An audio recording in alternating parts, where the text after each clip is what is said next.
I will talk or focus on this issue from the perspective as an art researcher, that is an art expert. I've been privileged, or I could say I've been involved in some provenance research studies covering this Benin study, Benin bronzes. My first take, which I have always made so much emphasis on, I've had discussions with some German museums and American museums, even had lectures on with Pratt University in New York and so on. I have told oftentimes that we need to desist from the use of the word artifact. It's a huge problem. Artifacts are works of art, either through excavation or gifts over the years found and placed in museums. But for us, I believe that Benin bronzes should not just be seen as artifacts because they are beyond artifacts. They are meant they are not meant to be in museums. They are things, they are works of art that were found on altars. We Edo Benin people, I see them as sacred objects, religious objects, objects of our ancestors. I think most of these European museums or curators think since these works are seen as artifacts, they are meant to be in museums. And that is why they have went extra mile to say they want to build the MOA, they want these works back in the museum. And I have engaged them oftentimes that these works are not artifacts. They are not mere artifacts. Exactly. They are our ancestors. They are our ancestral blessings. And where they have, where I fault them is they should have carried out genuine research or findings who the rightful owners are.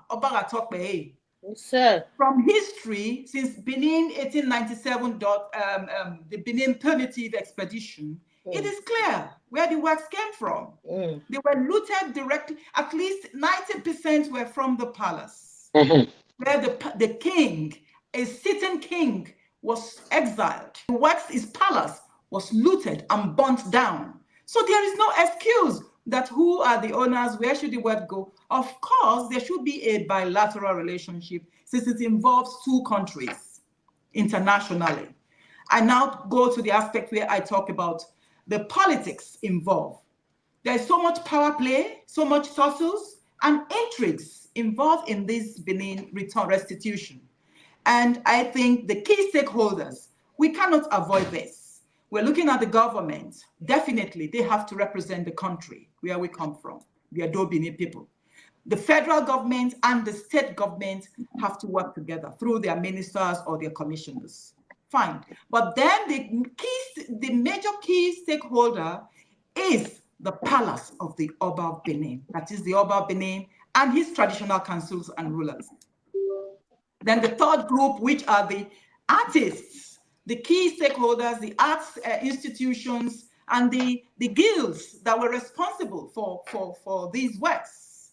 I visited the guilds the last time and tears rolled down my eyes, looking at where these great works emerged from, how dilapidated it has become. So that is another story for another time. And looking at these politics, after my several discussions with the Germans and Americans, I realized that there's this politics of reparation. They have these uncertainty. There's a fear, the intrigues behind them. One, I recognize that the painful circumstances of their removal, which led to the separation from the rightful owner, that is the Oba. The existence of many stakeholders with different conflicting interests, including both the local and the global stakeholders.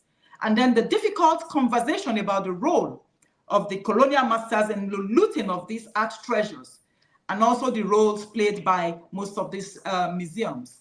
But many of these Western museums have come to recognize the need to repatriate these religious items, which are held in their public collections.